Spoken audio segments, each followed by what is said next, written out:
Hey everyone, my name's Regan and I am an alcoholic. My home group is There's a Solution. I know you guys are incredibly familiar with them. You know, we show up big and loud and in groups, and you know, one thing I certainly appreciate about my home group is that you know, since being in Alcoholics Anonymous, like, you stay here long enough, you go through enough things, and life changes and the people change, but you get a good home group and you get a good network of people around you. They will be there for you whether you know you need them or whether you want them or not. I typically like to go incognito when I do these things and not tell anyone I'm speaking. But I don't know why I texted Jerry and told him this time. But I feel like he would have known anyway. Here we are. I really appreciate you guys being here. I appreciate you, Paige, for asking me to be here. But yeah, so my home group is There's a Solution. We meet Tuesday and Thursday nights at Macedonia Methodist. Is that what the kind of, yeah, Methodist Church?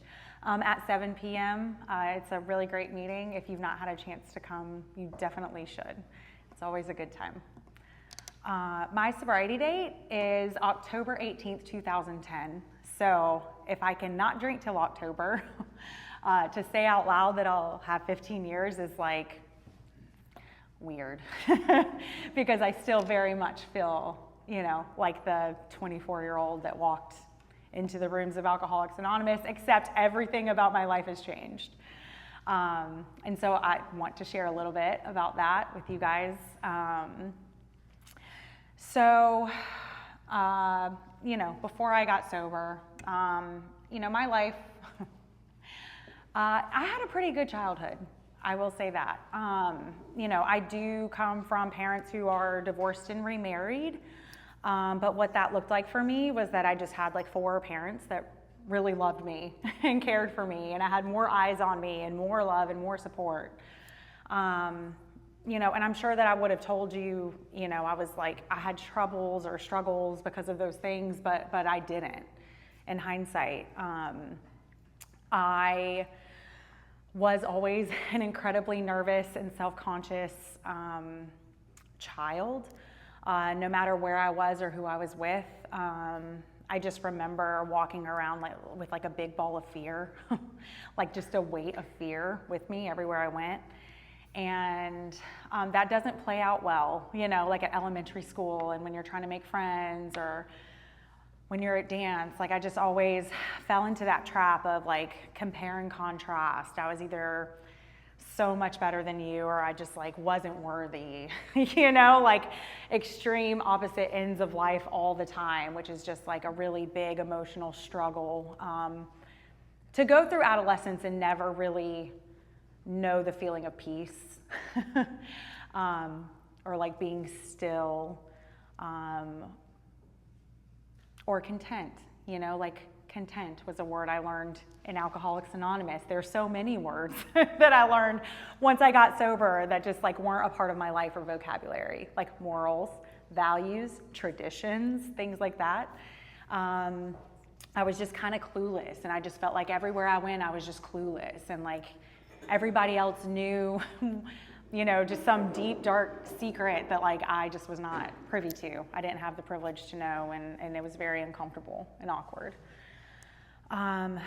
So, you know, that's just a wonderful internal recipe to, you know, be attracted to anything that's going to make me not feel that way. For a long time, I did grow up dancing, and that was, I mean, it was my lifeline. It was, if I wasn't at school, I was at dance. On the weekends, I was at dance. My friends were from dance, and it kept me busy, and I was good at it, and like that was my thing. And then, you know, come like middle high school time, you know, I'll remember my first drink. I want to say I was probably 13, and it happened in my own house with my brother. He was a couple years older than me, and he was upstairs. I swear it was like a Tuesday, like nothing special about this day. And he was like watching TV in our middle room, and he's like, hey, I'm gonna be drinking. You don't have to do it if you don't want to, but just don't tell mom and dad, or mom and dad, my stepdad. And I was like, well, I'll try it. And he was like, well, go downstairs and get a cup of Crystal Light. So I did. And I came back up, and he poured this clear liquid into it that I would come to realize was Everclear. And which, if you know anything about Everclear, the Crystal Light, they're no flavor anymore, just Everclear. Nothing profound. I remember drinking it. It was strong and it burned, and I just like chugged it, like as fast as I could, because I just thought that that's surely what you were supposed to do with a beverage of this sort. I don't know how you sip on something like that. And I mean, I'm pretty sure I just like went to my room and passed out, and like that was that. I didn't have consequences. I don't even remember being like, that was awesome, I want to do it again. Like, it wasn't like that. But it was just kind of like something in my brain clicked that like, now this is something that we do. Now this is part of our repertoire of activities. And like from that point on, what that looked like for me was just being like an opportunist drinker. And whether that meant going in my parents' liquor cabinet at night when everyone else had gone to bed and I was by myself, like, then I would do that. If it meant I was always the first person in the morning because I had to catch the bus at like 5:45 in the morning, because I went to a magnet school in Charlotte, like a performing arts magnet school. I was the only one awake, and so I would just be like, well, I'll just like take my mom's, the big Tupperware, like Tupperware brand, like flip top. Stanley had nothing on the Tupperware, like the big Tupperware cups. But I would just get one of those and fill it up with the boxed wine and go to school and drink on it all day. And like, I don't know, I mean, talking about it now and like being like the mom, I have an 18-year-old daughter, and I'm just like, she doesn't do those things, and I'm so grateful. I just don't know why I didn't realize that was like bad or wrong, or abnormal, right? It made me feel way more comfortable, doing whatever I was gonna do at school. And so that's kind of how I started drinking. It would be a Tuesday in gym, with my boxed wine thermos Tupperware. And it wasn't fancy. I never was even like somebody who spent a whole lot of time at like big parties. Like I never feel like I got close enough to like a large group of people to like be someone that was like invited to parties. Like I was just kind of this, I don't know, lingering in the shadows, like doing the things that's like not to be spoken of. Like that was where I was comfortable. I share this story because it is like kind of the first like major consequences of my drinking. So when I was 15, I had auditioned and got accepted to North Carolina School of the Arts in Winston-Salem for dance, and it was a very big honor. And I couldn't respect that, I guess.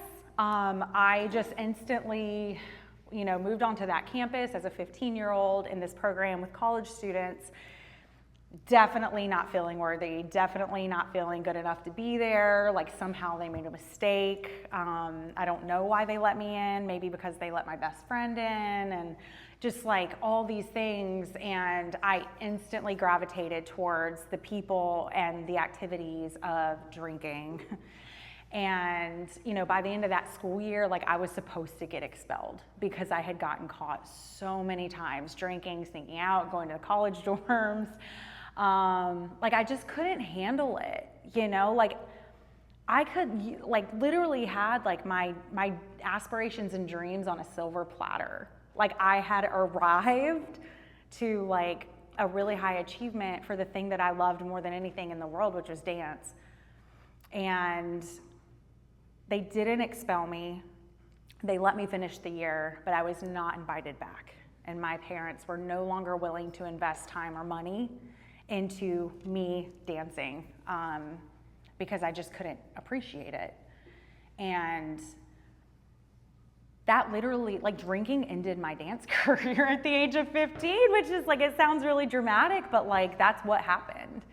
And that was the only thing that I ever wanted to do, was to like go to Juilliard and like be a dancer, a performer in this world. And so that really was like the downfall of Regan, living with any sort of light inside. It was all gone. Within a year, my mom and my stepdad kicked me out. I went to live with my dad for the first time. They were willing to give me a clean slate, you know, like, this is your opportunity to do something good for yourself. We're not going to, you know, hold things over you. We're not going to make you live in guilt and shame for what you have done. You can start over. But I did the same things. Like, I just wasn't capable. Like, I only knew how to do what felt good, and like, I just didn't know how to be sober, you know? I mean, it's like, whether at the time, I mean, it didn't matter. It didn't matter if it was liquid or solid or a pill form or a shot. Like, it didn't matter what was in front of me. I needed whatever it was to just not feel the way that I felt inside. I mean, I was like, I feel like went to the doctor at the age of 16 to get prescribed, like, I had chronic anxiety. You know what I mean? I'm like, I don't have chronic anxiety today. I might, actually. But I have tools to deal with that. And like, I had no tools to deal with anything. You know, so it's like, I always had to have something. I just felt so broken and so confused. And all of those things, whether it was prescribed from the doctor or poured from the bartender or gotten from the shyster that showed up to the group hangout, like, it was all acceptable to me because it was going to give me the goal of not having to be present, of my full self, because I was so uncomfortable with who I was. So, I mean, that just continued. Like, I magically graduated. I think I like paid to do makeup school at the end of my senior year because I had missed too many days, and they're like, well, come, pay the money, do makeup school, and we'll let you graduate. And I was like, great. So I did that. I went to Barber School because I had my only aspiration ever was to dance. So when that was gone, it was like, I don't want to go to college. I didn't want to go to high school. Like, I don't know what to do with myself. My parents owned a salon, and so they were just like, why don't you go get your license, and then you can work here. So that's what I did. During that time in Barber School, I developed a healthy cocaine addiction. I think I was 18 or 19. And so then I was going to Barber School during the day and going to IOP at night. And my parents like took my car, so then I was like getting rides, and usually I would just get my cocaine dealer to pick me up from Barber School and take me to IOP and like give me my things while I was going. And I remember like that program was like, I'd say that was my first experience of being exposed to any sort of idea that like alcoholism or drug addiction could be like an illness or a disease or, you know, an ailment. And I could not relate to the people that were in that room because there were parents who were threatened with losing their children. There were attorneys who were facing potentially being barred from practicing law.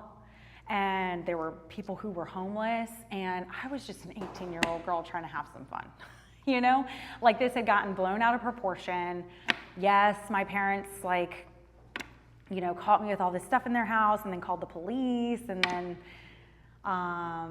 you know, like he's like, I can like arrest you or you can like try to get some help. And so I'm like, I'll go, okay, I'll get some help. I'll get some help. And I was not okay during that whole program. I definitely failed tests. I would go to Hickory Tavern and drink and play pool and then go to IOP some days because of all the things that I could comprehend. Like I could comprehend like South Park, like drugs are bad, okay? But like alcohol, I genuinely didn't think I was an alcoholic. Like that was just like something I did, but I was like a hard drug user. Like that's how I identified, you know, and but that's not how it ended, don't worry. We're not gonna stay there.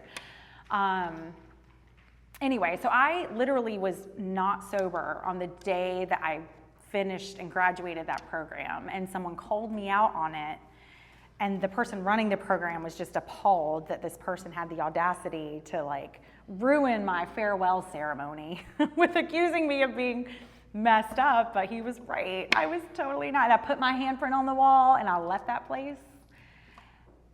And you know, what I got from it was a good knowledge about what alcoholism and addiction were, and how it had the potential to ruin people's lives.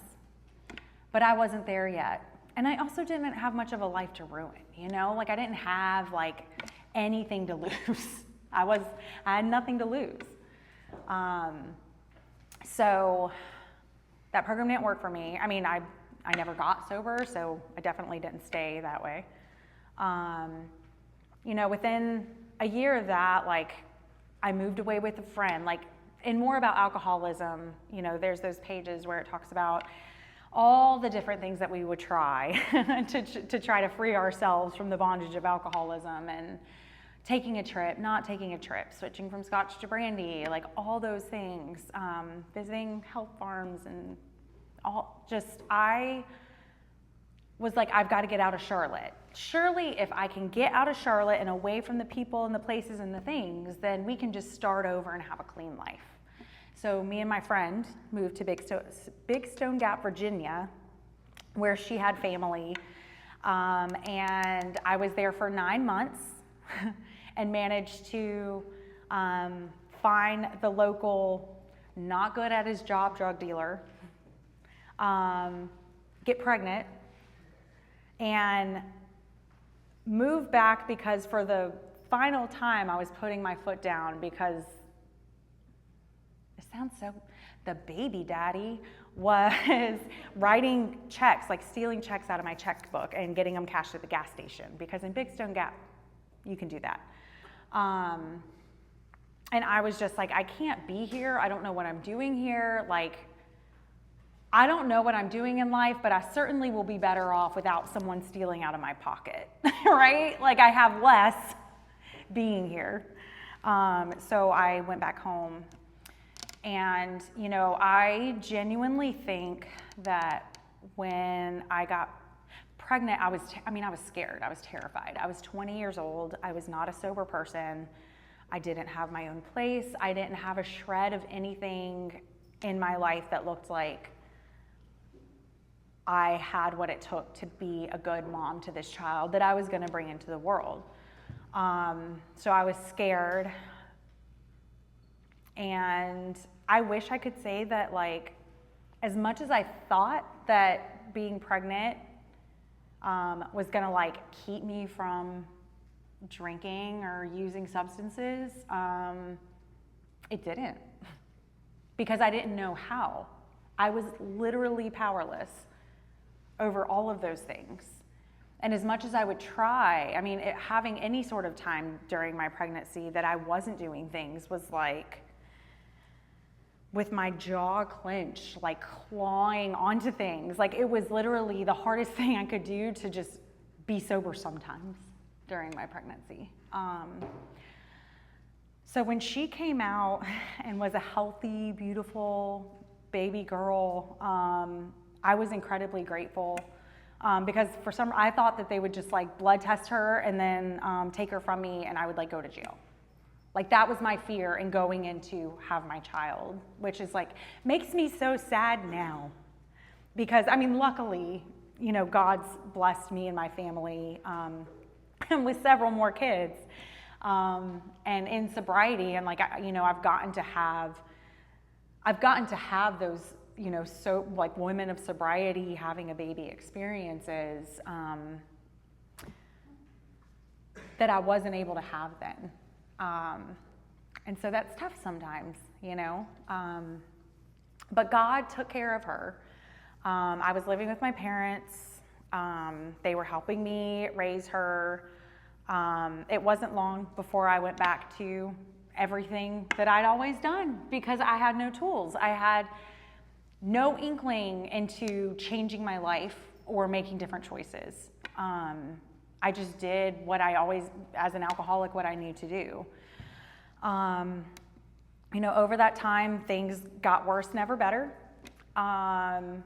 Eventually, I found myself in a relationship with somebody who was much older, I think 11 years older than me, because here I was, this young girl living in her parents' house with a baby, working and like trying to do the best I can, still living that Dr. Jekyll and Mr. Hyde life. And I just needed security. And I thought that I could get that in this relationship, that my daughter would like stand a chance at like a normal life. And so I did that, and it was in that relationship that I actually like came to AA. And so I'm grateful for that relationship. And but that was kind of like the first time that like after a few months, like I always did, like I took my kid and my trash bag of clothes, which was like my habit. Like that's how I went from relationship to relationship. Like I met you, the next day I'm coming with my trash bag of clothes. You know what I mean? Like I'm moving in, like we're shacking up. I'm now your responsibility. Help take care of me. But being in this house, in this like grown-up relationship that I genuinely, like if I'm thinking about like for me, like the idol relationship or like the idol life status is like married with kids and a house and a fence and a good job and health insurance, just like really basic things, like that is what I strived for. And that's what I thought I was going to get in this situation. And I thought that is what happiness was. That's where happiness came from, was attaining those things. And so I attained those things. And in that relationship, not being with my parents or anything else, I was kind of left to my own devices, and like my sickness just got sicker and sicker and sicker. I'd fallen in a blackout. I had to have surgery, introduce the pain medication addiction on top of everything else that I'd been doing. That was like a new one, that I picked up. And like it was December of 2009, about 6 months before I got sober. And like I knew that what I was doing, that I couldn't make it much longer at that pace, at that speed, with that amount or that cocktail of things that I was putting in my body. Like I knew something was wrong. So the best idea I could have about fixing myself and getting to a healthier life was to cut out the pain medications that I had been taking because of my back surgery, cutting out all drugs, prescribed or not. And I was like, I'll just drink. I'll just be like normal people, and I will just drink alcohol. And I'll just be that kind of adult, And I stood true to that promise to myself. And I lasted 6 months that way, because I started drinking instantly the same way that I was using the other things. And there was not a day, I can't tell you how many years, that I didn't wake up and at least take a pill for anxiety, or take my pain medication for my back, or all the other things that I did. Like, I mean, it was always something in my body. It was never nothing. And so if I take all that away, what that looks like for me is like I wake up, I get a glass with ice, and I pour vodka with a splash of sugar-free Red Bull. And that's how I started my day, just drinking. And that is not a recipe for functioning in life. You know, the other stuff, like I could show up to work and I could do hair and I could, you know, like do the Dr. Jekyll and Mr. Hyde. Like I could show up. But with alcohol, I literally was an instant drunk. And I quit showing up to work, and I would get in car wrecks going to pick up my child from daycare, me having just woken up or come to at 5 o'clock in the afternoon from the night before, and I'm like hungover, you know, like forgetting to pick up my kid. It was really bad, and I thought I was going crazy. I started going to talk to a therapist because I wanted my fiance to institutionalize me. Like I felt like I was losing my mind. I knew I was losing control. I couldn't understand why. I didn't understand that alcohol was what was in control. I just thought it was my lack of control that was making me drink, you know? And while that's kind of true, it was just really bad. And so, you know, the therapist, I ended up quitting her because I had a really profound spiritual experience, which honestly I think was like the gateway to getting me here. And I'll be forever grateful for that. It was like one of those white light moments that Bill W. talks about. But even that moment wasn't enough, like getting a taste of like God in my life, wanting God in my life, wanting God to be the solution to my alcoholism. Like I got to that place where I'm like, this is it. God is the answer.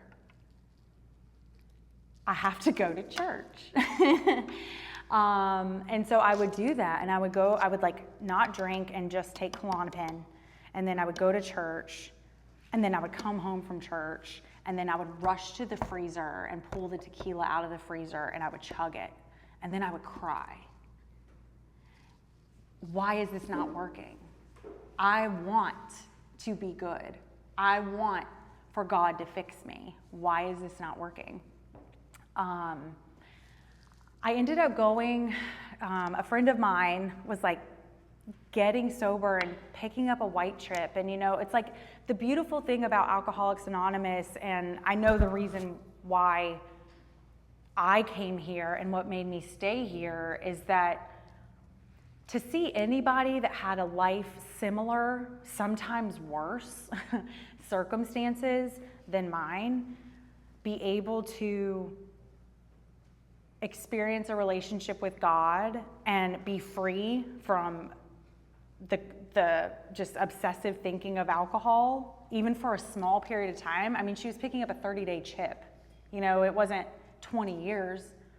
But this girl who I grew up with, whose life looked very similar to mine, was like picking up a 30-day chip while we're all like going to the club. And like that was like insane to me. I couldn't understand how she got 30 days sober. And so I went the next day to a meeting with her and ended up like picking up a white chip. And I knew that the solution to my drinking was going to be found in Alcoholics Anonymous. I did know that. That was in Charlotte when I went to that meeting with her. I came home. I didn't go to a meeting that week. I don't know what I was waiting for. I think for the Klonopin to run out, because I was like, when the Klonopin runs out, I'm not going to refill it. I'm going to be completely done. And the Klonopin ran out, and I ran to the freezer, and I chugged tequila, and I cried. That was a habit. on Sundays.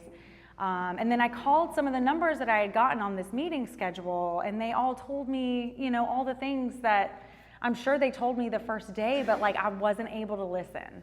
Like, did you go to a meeting once you got back home? Did you call any of the phone numbers that were on that back of the meeting schedule? Did you ask anyone to be your sponsor? And all of these things, I'm just like, no. And they said, well, go to sleep, wake up in the morning, and get to a meeting as soon as you can. And anyone that says they're able to be a sponsor has a better idea at staying sober than you do. And I was like, damn. Because they were right. And so I did that. The next day, I went to a young people's meeting in Cary, and I was late because I was at work. And this wonderful woman was chairing it, and I'm like, well, she looks clean and put together. I didn't know her name. I just knew she was chairing the meeting and assumed that had to mean something. And I ran up to her, and I just said, will you be my sponsor? And she was like, my name's Angie. It's nice to meet you. Like, maybe, let's talk about this.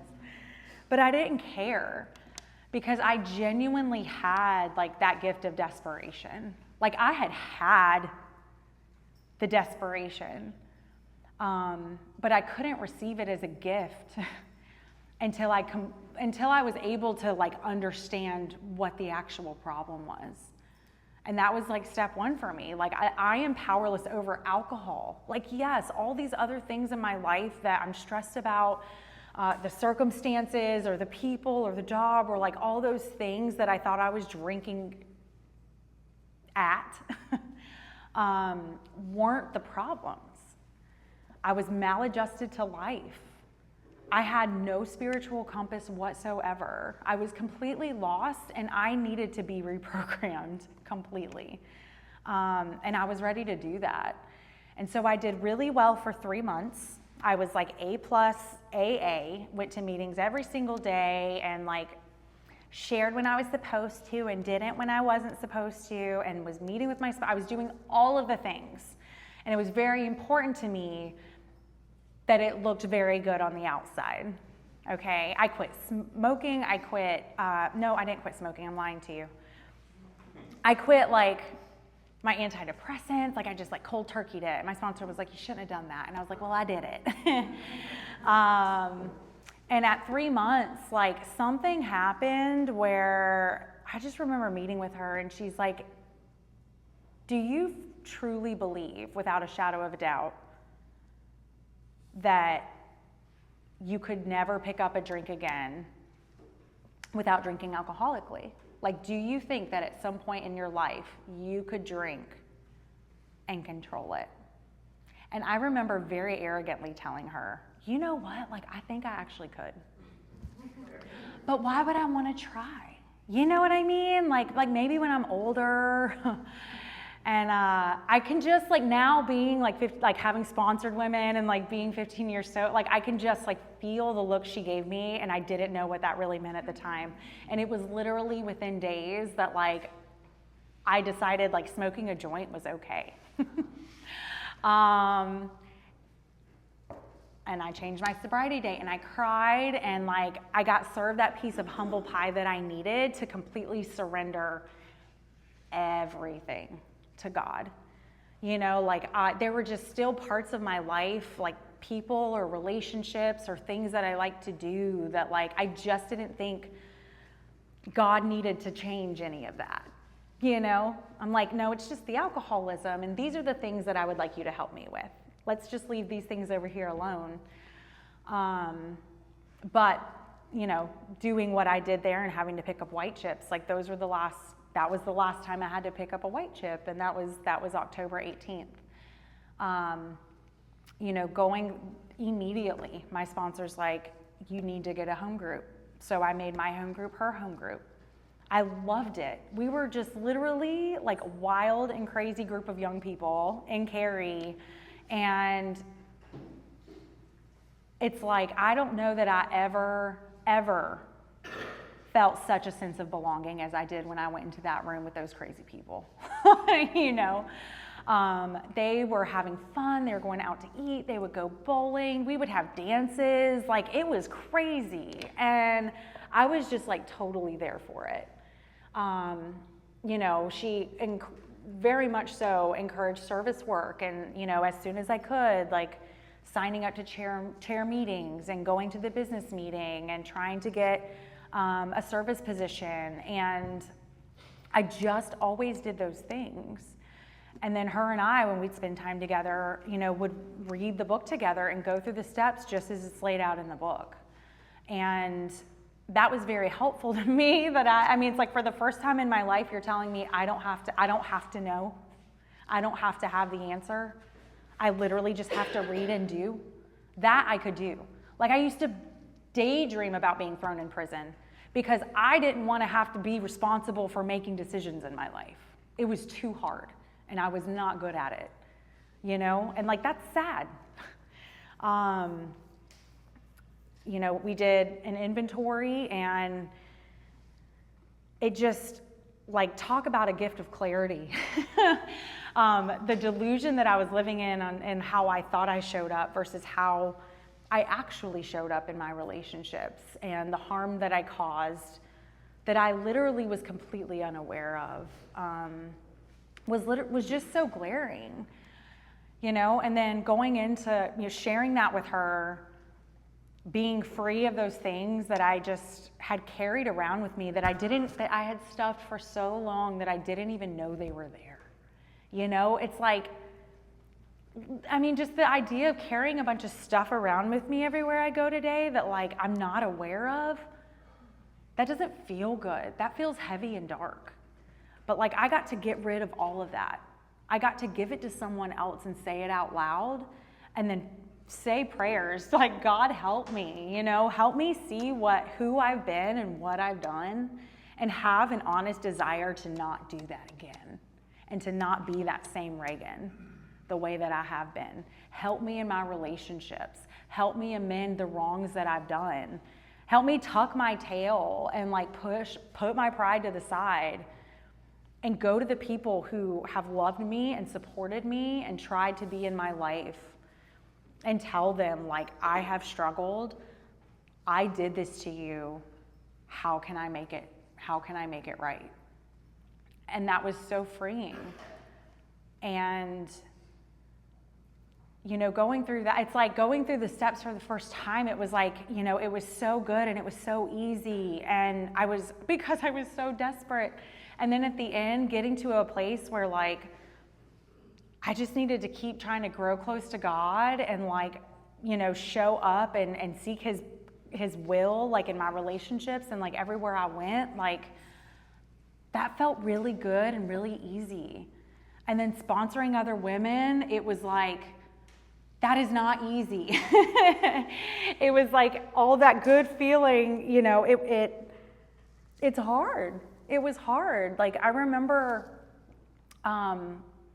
like, I've had several different sponsees over the years, and they come in all shapes and sizes. And, you know, the one thing that we always tell each other, and the thing I remember my sponsor telling me that I just couldn't really comprehend what she was saying, was that, like, I was helping her, you know, far more than she was helping me. And I'm like, that sounds so stupid.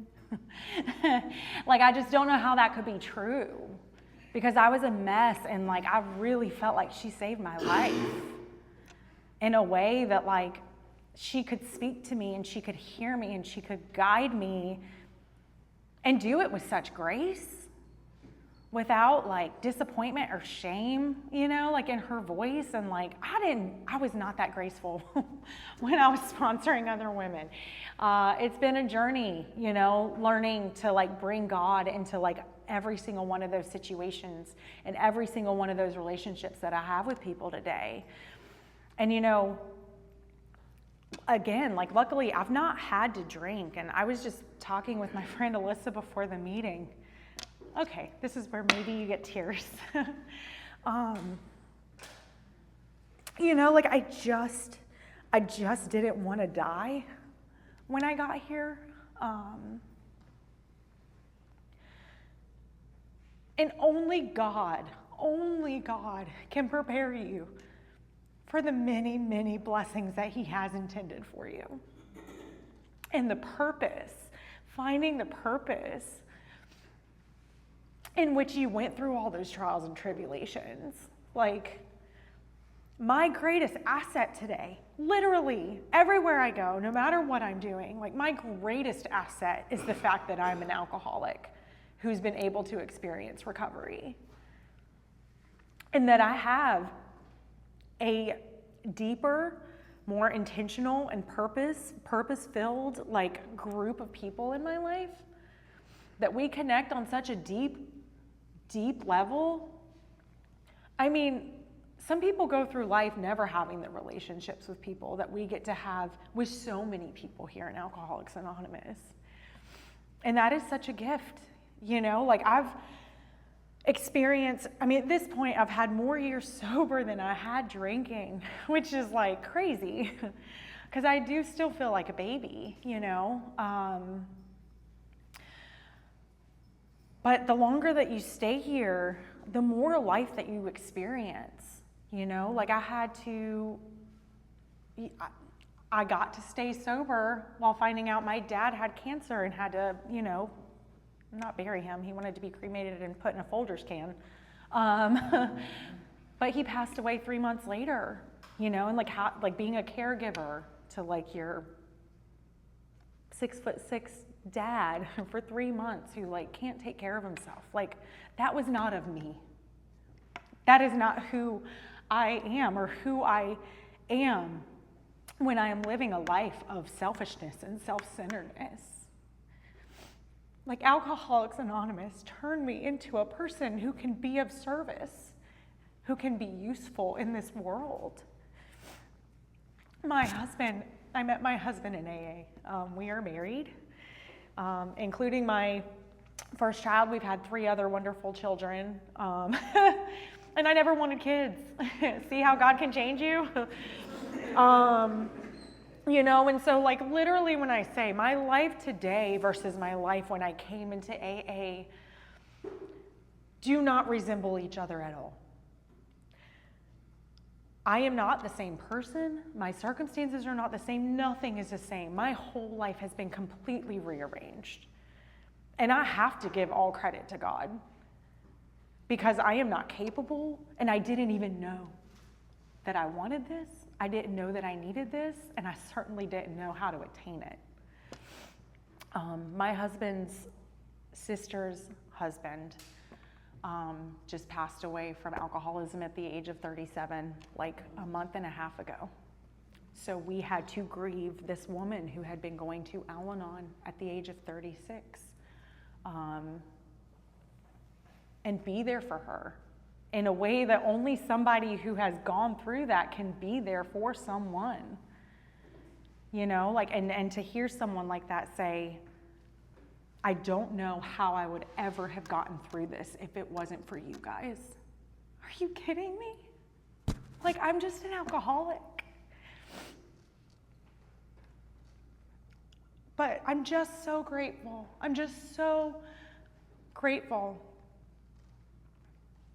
that every day that is hard or every trial that I go through in sobriety that I don't have to pick up a drink over makes me that much stronger and gives me that much more experience of how to go through life and not have to drink as a solution to any single problem that I have.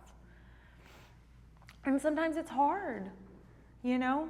Sometimes I'm calling my sponsor more than, you know, I'm like, I shouldn't be having to call you this much. And she's like, I don't care. Keep calling. Or picking up the phone when I don't want to for a sponsee because I'm just over it, but I do it anyway, you know? Or, you know, telling Jerry that I'm going to Rocky Mount when I don't want to tell him. And letting the people that God has put in my life, like, letting those people be in my life and love me. It's just really special. And today I can stand here and say, like, I'm proud of the woman that I get to be in Alcoholics Anonymous. I love who I am. I'm a good mom. I'm a good wife. I try to be the best friend I can with 4 kids. I'm a good daughter. And I think I'm a pretty good member of Alcoholics Anonymous. So thank you for having me. And that's all I got.